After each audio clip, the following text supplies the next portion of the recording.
call sir is now दिसते being आता recorded.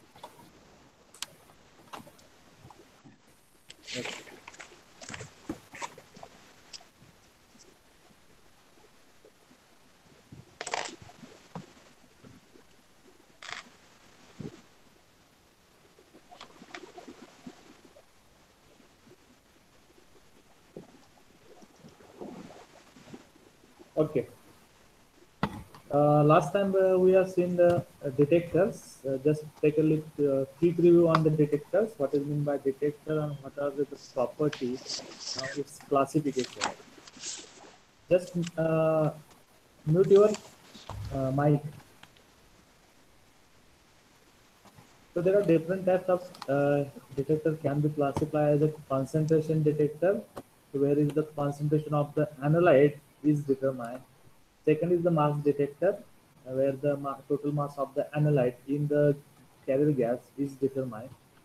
Then a universal detector, which detects all the compounds. An example of that detector is PCD. Then selective detectors, as name suggests, selective means selectively detect that particular compound. That's why it is called selective detectors. For example, if you want to detect halogen sample, then you need ECD type of detector for the instrument. So one of the most important detectors generally used in the GCMS is the flame ionization detector. In short, it is called FID. Okay. So this detector is very helpful. It is mass sensitive instrument. So it determines the mass of the analyte in the uh, GC sample. So this is the history that we have seen in the last lecture. It is invented by the two different groups. One is the from Australia and New Zealand, and second from the South Africa. So this is the operating principle of the ionization detector. As name suggests, flame ionization detector means there will be flame ions formation, and that ion will be detected by the detector. So it is based on the detection of ion formed during the combustion. Combustion means total burn of the organic compound in a hydrogen flame. So it is called combustion. So the generation of these ions is proportional. Means, so if concentration is more, the formation of the ion is more. So it is directly proportional. If concentration is low, the formation of ion is also low. Okay. So this is the diagram of the FID. Already we have seen there is a flame, there is an inlet for the air, hydrogen, and this blue line. Sorry, this red line is for the column input, where the sample will come inside this flame. And this is the detector, and this is the exhaust. When after detection is there, all the samples will be thrown out from this end. So it is called exhaust. Then we have seen the two video. This is the one, and this is the second video. Although we have seen this, so I am not going to discuss that video. These are the advantage. Remember this advantage. One is the its cost. Cost is very low. We can say that it is relatively inexpensive. Okay, low maintenance and rugged construction. So you can easily handle these detectors. Still, it has some disadvantage. There are two main disadvantages for this. It cannot determine the inorganic substance. For example, if you want to measure the NaCl compound, you cannot use this detector for detection of the NaCl compound. So all inorganic compound cannot be detected by this detector. The second major drawback of this instrument is detector is you cannot detect CO and CO2 gases. Uh, with some modification, you can detect, but still it has some limitation. Modification is the use of methanizer. You have to install this methanizer in the detector. This methanizer is nothing but the bed of nickel catalyst. But this nickel catalyst get poisoned by the gases. So this is not good for the determination of CO or CO2. This is the second determination. And third is the it oxidizes all the compounds. That's why you cannot use very frequently. Now our next part is very important. So this is the instrumentation of the GCMS, and the circle, pink color circle. Now we are going to see, and it is called transfer line. Okay, transfer line, or it is also called interface, and this is very important part, an important device of the this GCMS, because it connect both GC and MS. Okay, if there is no this point, then you cannot connect these two instruments, and this is very important because as we know, GC operate or works under high pressure, whereas MS operates at low pressure or high vacuum. So we need such a device which can combine these two instruments, and this is called transfer line of interference. Now let's see why it is important. As I said, the carrier gas that comes out of GC column is pressurized gas, because GC work under high pressure. So automatically the carrier gas will have high pressures. For example, its flow is about ml per minute if capillary column is used, or 150 ml per minute if it is packed column. Okay, so in GC we use high pressure, but in contrast, the mass spectrometer works under high vacuum, that is low pressure. Okay, pressure and vacuum is inversely proportional. Okay, so this mass works under high vacuum. For example, it works at 10 raised to minus 4 Pascal or 10 raised to minus 6 torr. So to combine this, we have to adjust the pressure of the carrier gas. And to adjust, we need such a unit that is called interference for instrumentation of good working of the instrumentation. And this can be done by using the pumping power. If you have pumping power, means which will pump out the gas or pressure, it's called pumping power. Okay, this will be required at the interface region in order to provide a compatible condition for the coupling. Now let's see the interface. आवाज व्यवस्थित येतोय ना? सांगा मला थोडं येतोय. हो sir येतोय. हो सर. हो सर येतोय. Okay. Now let's discuss the interface. Okay, there will be a question on 5 to 10 mark on this point, because this is the main part. As said, it connect two instruments. So understand this point in well detail. Now let's see interface. Always remember, the main task of the detector is the differentiator, means to make the difference. So, and this difference can be done by the interface by minimizing the mass flow rate of the carrier glass into the ion source while maximum the amount of sample transfer. So what is the meaning of this line? So in GC, you have amount of carrier gas. For example, let's say helium. We are using helium. So its amount will be high, whereas the amount of analyte is low. This is the condition in the GC. But in mass, we require a high amount of the analyte as compared to the amount of helium. So we have to take out the helium from the sample or carrier flow, and this can be done by the interference. So there are three types of interference in GCMS.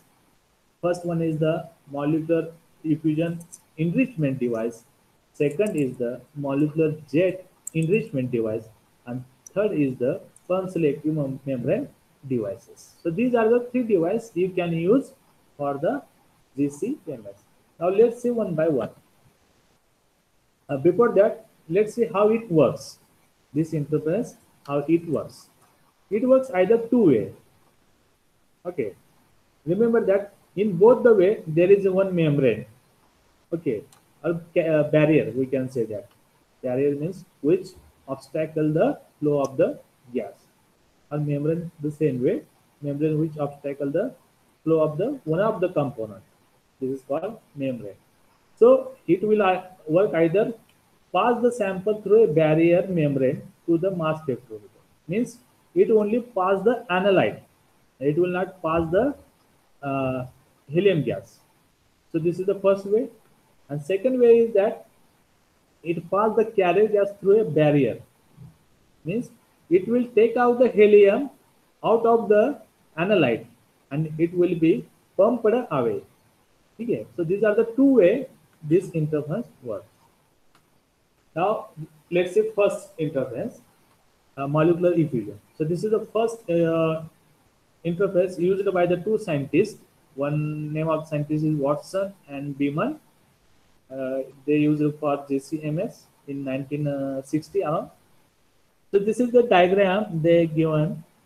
Let's see the diagram. This is the more complicated. We will next slide. We will see the simple diagram for the molecular diffusion, so you can understand the what is the meaning of molecular diffusion. Now let's say this direction, right side, is the from GC means the carrier gas will enter from this end. Okay, and this is the ion source means after this point the ionolite will enter into the MS. Okay, now look at this diagram. There is a one tube. This is the outer tube, and there is a one inside tube. Okay, here you can see that this is the pump. So here you can take out the pressure from by using pump, vacuum pump. We can say that. Okay, and it is called evacuation chamber. So this outer is called as the evacuation chamber. Now, inside of evacuation chamber, there is a one tube. So this is the one tube. Okay, and this tube is called porous glass tube. Okay, porous glass tube means what? It has small size of holes from which helium can be thrown out or pass out. Porous means it has small size of holes. Now, when your carrier gas will go through this line, it will come here, and since this glass has pores, so helium only come out and only analyte will pass through the this line, and there is a vacuum, so automatically all the helium will be taken away through this end. Okay, so this is the working of the molecular diffusion. Now let's see simple diagram so you can easily understand how it works. So this is a simple diagram we can explain for the molecular diffusion. Now there are two important keywords. One is the analyte molecule. It is represented by the red dots. And second dot is the black one. It is represented by carrier gas. Okay. So this point is the evacuation chamber. This whole big block is called evacuation chamber. This here is the pump. Vacuum pump will be here. Okay. Carrier gas will enter from this end, and through this end it will enter into the mass spectrometer. Okay. Now this inside of this evacuation chamber is the glass, which is called sintered glass tube. Okay, and you can see that there are small gaps. Okay, one is here, so this second, this three. So there are number of these pores. Pores means small size of holes. Okay, both the side you can see that there are pores, and these pores the helium will go out, will be taken away from this end. So only your analyte sample will pass through this sintered glass tube, and maximum amount of the helium will be taken away by this way. So what will happen? Suppose before the entering, amount of helium will be high and amount of analyte is low. Okay, but while passing through this end, the amount of analyte will be more and amount of helium will be less, and this is called as enrichment. Okay, enrichment means uh, growth of the increasing amount of the analyte. Okay, so amount of analyte here and amount of analyte here will be different. At this end, amount of analyte will be maximum as compared to this end, and it is called enrichment. And through this molecular effusion, we can achieve enrichment up to 5 to 6 fold. Okay. Now, what is mean by 5 to 6 fold? Suppose you have here, before entering this interface, suppose you have 5 analyte per 10 uh, helium ion. Okay, let's just simple example: 5 analyte and 10 helium. But this end you will have 9 analyte and 10 helium. So amount of analyte will be increased. That is called enrichment. When this helium comes out this through pores, it will be taken by this pump. Because pump will pump will do? It will suck the all the helium and will exhaust through the chamber. So this is the working of molecular diffusion. Now let's see, there are different types of material we can use for this system. For this is the first one. This tube is called a sintered glass tube. Instead of sintered glass tube, you can use various type of tubes. One is the thin-walled Teflon tubes, which proposed by the scientist Lipinski. A second tube is the porous silver membrane, which is used by the three scientists for the GCMS. Or you can also use stainless steel tube. Okay, here stainless steel tube. It is by Fisher and McCloskey. So these are the three tubes you can use. But remember, these three tubes have little bit disadvantage or problem. So what is the disadvantage of these three tubes? You cannot use polar compound with using this membrane or tube. If you use this tube and you are using polar compound, there will be some modification you have to do with these tubes. So what is that modification? That word is salinizing agent. Means you have to put the coating on these tubes. And this process is called as salinizing agent. Then you can use this tube for the polar compound. Otherwise, you cannot use the simple one.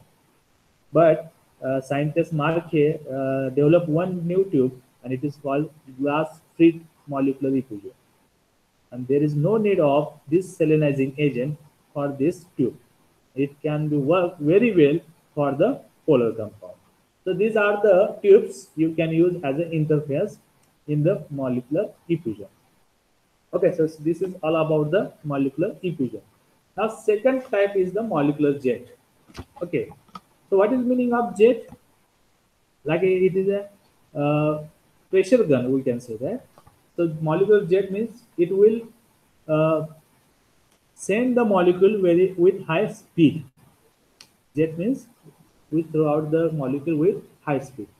So these are the earlier diagram used by the scientists to represent the molecular jet. Now let's see one by one. So this is the first one, which has only single molecular jet, and this is the second diagram which has double molecular jet. You can see that this is the only one here. This is the first and this is the second. So it is called conjugative molecular jet. With this second diagram or second molecular jet, we can achieve maximum enrichment. Okay, we can also achieve this enrichment, but as compared to this second one is better one. Okay, now take the simple look of this diagram. So this is the simple look of the jet, molecular jet or jet separator.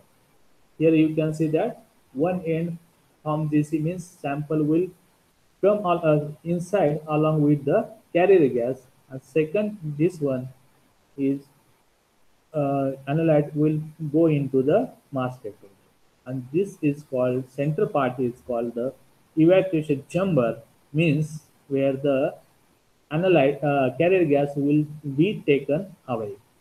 Now let's see the working of this jet separator. Now we know the weight of the helium will be lesser than the weight of the analyte. Since all the organic compounds have high molecular weight, so its weight will be higher than the helium gas. So when you pass this and carrier gas along with the analyte through this end, here you can see that this end of the inlet is very small. Okay, it is called nozzle.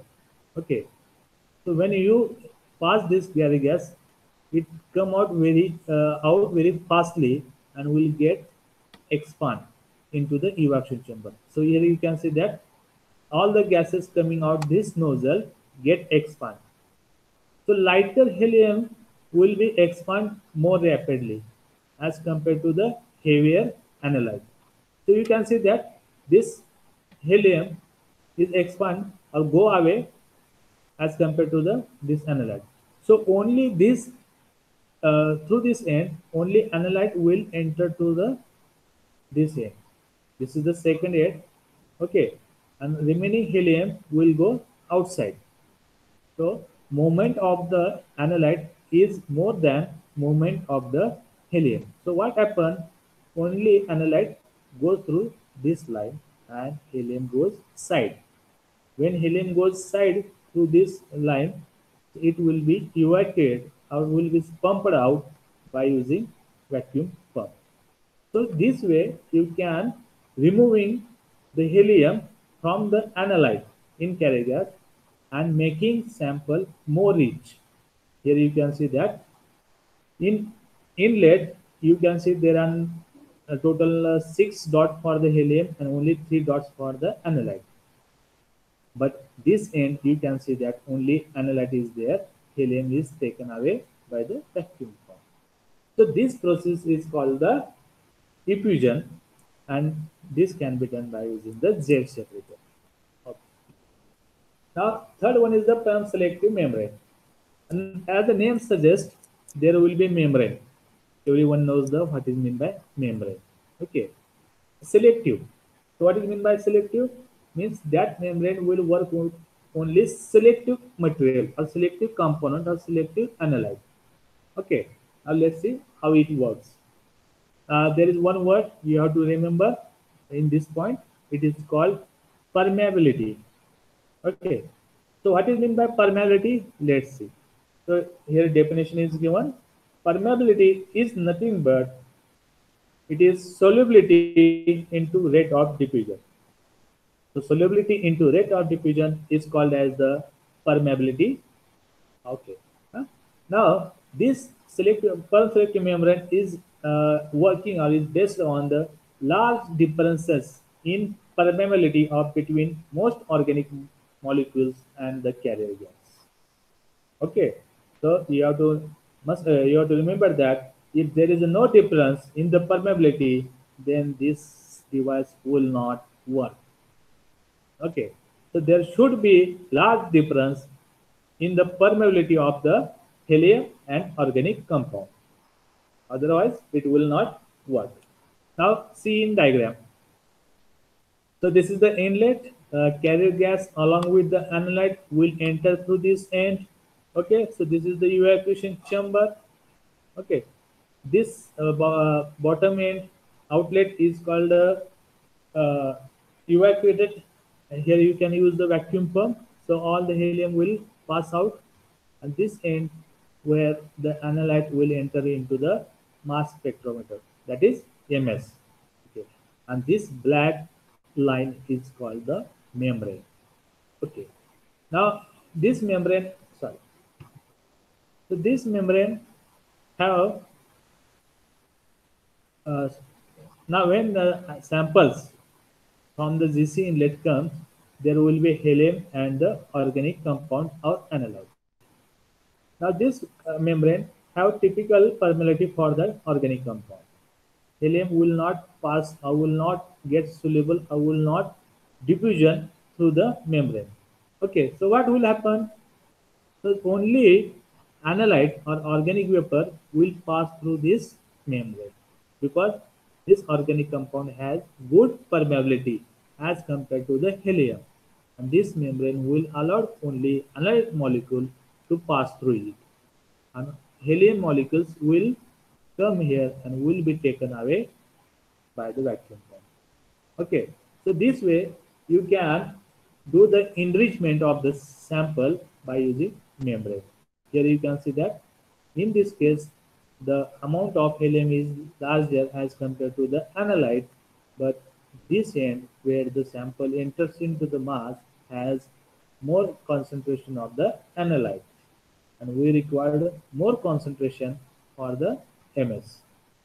So this is called constitutive membrane. Now this membrane is made of the one thing compound. It is called dimethyl silicon rubber.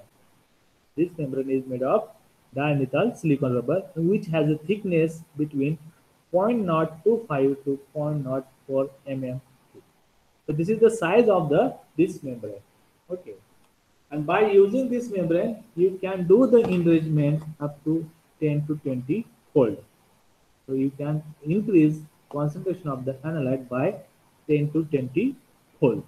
So that's why it is called pump-selective membrane device. Now next part is the ionization source. Now this part is done. Transfer line or interface.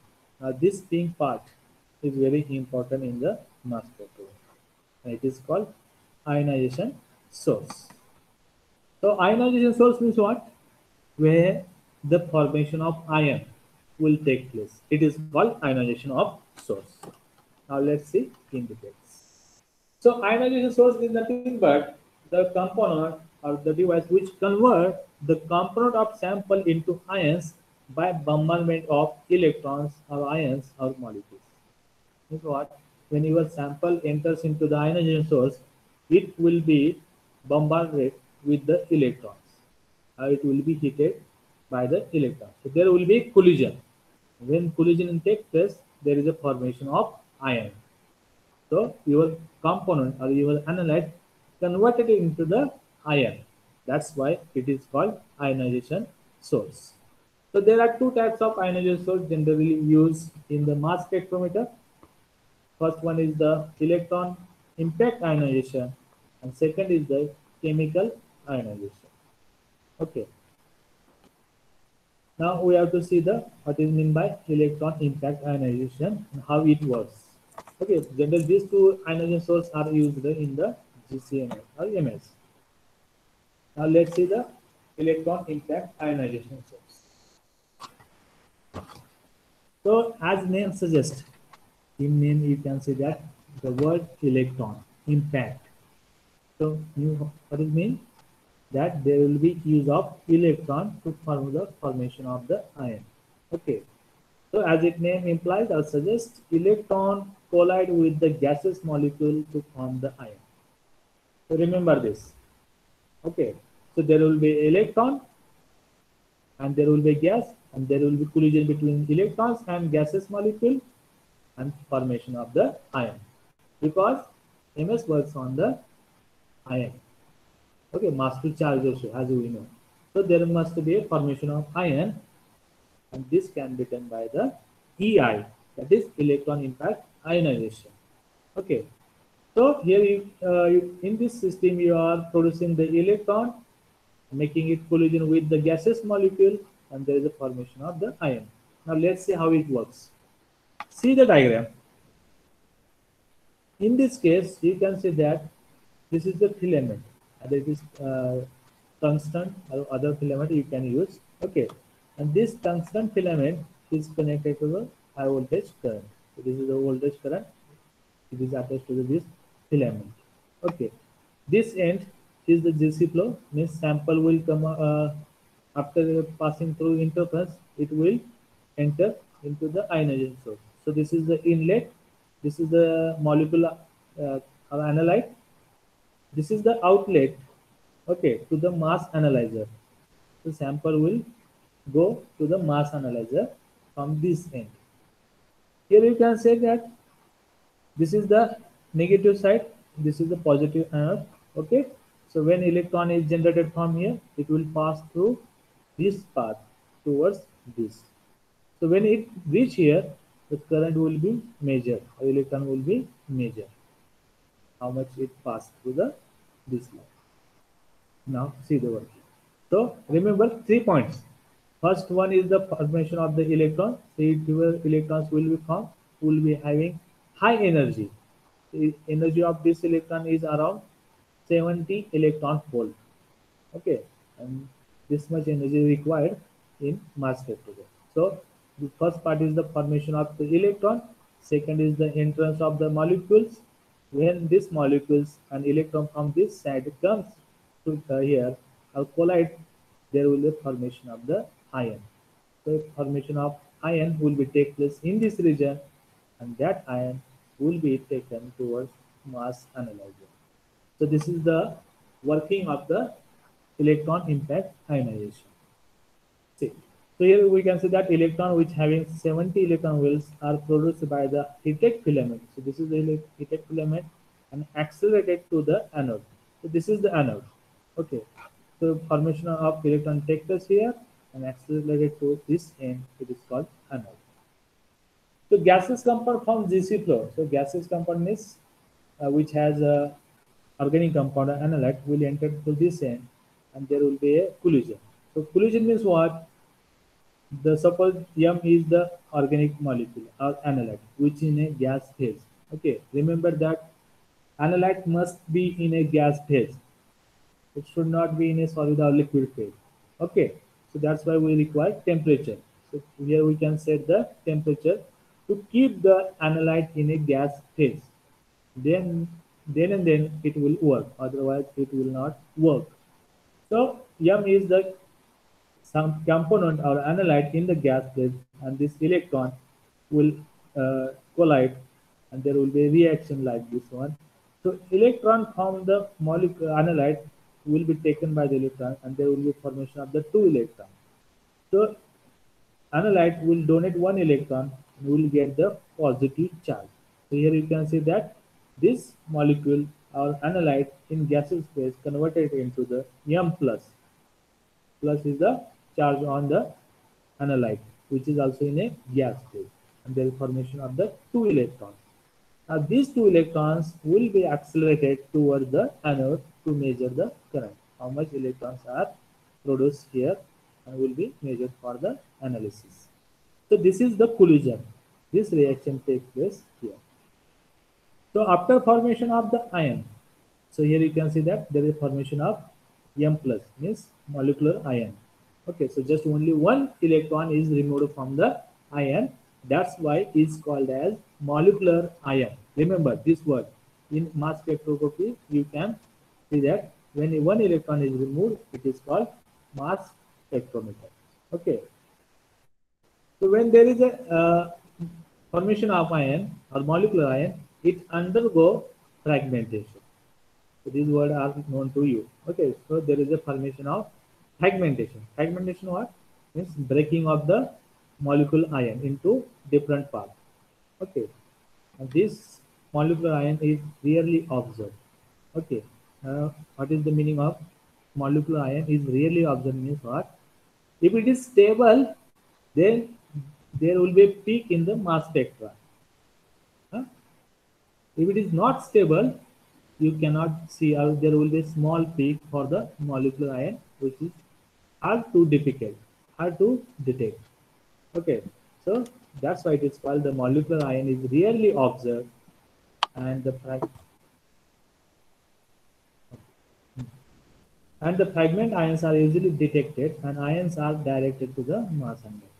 So always remember, peak for the molecular ion is very small as compared to the peak for the fragments, because these molecular ions are very less stable. Okay. Now, one important point while using ionization or EI. Suppose your energy of electron is very less. In this case, we can see that here in bracket we have written 70 electron volt. Suppose this energy is very less, is less than 15 electron volt. So what will happen? Next slide will discuss this point. Now here you can see that there are two spectra of the mass for the same compound. Name of the compound is benzophenone. The first spectra is for same compound which works at electrons having 70 electron volt energy, while the second spectra is taken with the electron having only 14 electron volt energy. So you can clearly see difference in the ion spectra. Okay, so In first case, because of high energy, this spectra is taken at 70 electron volt. Okay, so you can see the red line, which is for the molecular ion. Means only one electron is taken from the molecule. That's why it is called molecular ion, and it has very less intensity because at higher energy, this molecular ion is less stable. So that's why you are getting small peak. But when electron has less energy, you can see that this molecular ion has great intensity as compared to the first one because the energy of electron is very low. So in this case, this molecular ion is more stable as compared to the first one. But this part you can see that there are number of peaks. In this case, there is only one peak. Means what happened? You need more energy to do the fragmentation of the molecular ion. And this is the important in the mass spectroscopy. Okay. Otherwise, you cannot detect or you cannot analyze the which compound is present in the given sample. So when you have enough energy to fragment this molecular ion, then you can observe the peaks in the mass spectra. If electron doesn't have sufficient energy or enough energy, you will get only molecular ion peak along with the one or two fragment peak. Okay, so remember that the energy of electron must be sufficient to give the fragmentation of the molecular ion. Now let's see one video on this electron impact ionization, so you will understand how it works.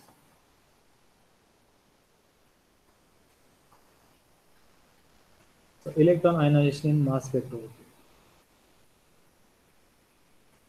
So this is the ionization chamber. This is the filament, which is red color. Now remember this yellow dot is the neutral molecule, plus pink is the positive ion, and orange is the electron. From this side, inlet, sample inlet, means samples will come inside from this, like this sample will come. Now this filament, and this filament is connected to the supply, electrical supply, so it will be heated. This filament is either rhenium or tungsten. Okay. Now this will produce the electron and will come and will get collide with the molecules.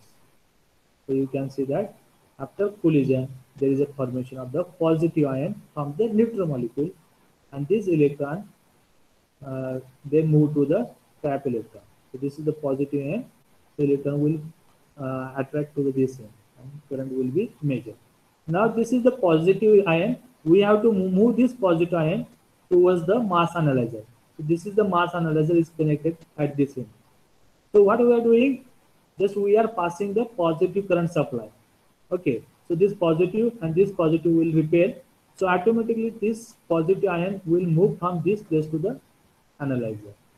So this way sample ion pass into the molecule. So this is the compound, just only one electron is removed, so it will form the positive ion, and it is called molecular ion.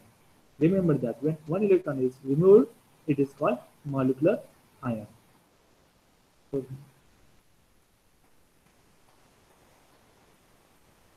now let's see the fragmentation. So what is meant by fragmentation? So this is the pentane compound. So when it is electron collide, so there is a formation of the molecular ion. So this is the first step. So only one electron is removed. After electron having sufficient energy, these molecules get fragmented into different types. There is number of possibility where fragmentation can take place.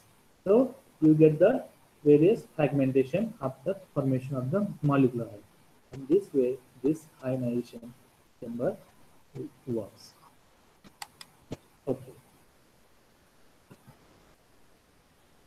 So this is the end of the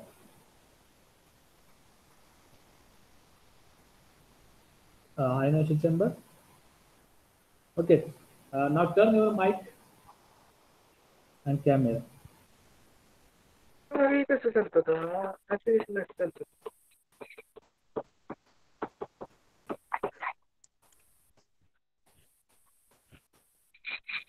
Okay, so far we have seen detector, interference and ionization, electron impact ionization.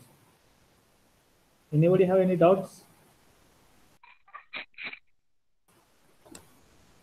Hmm? Any doubts from boy side, girl side? No. No. Sure.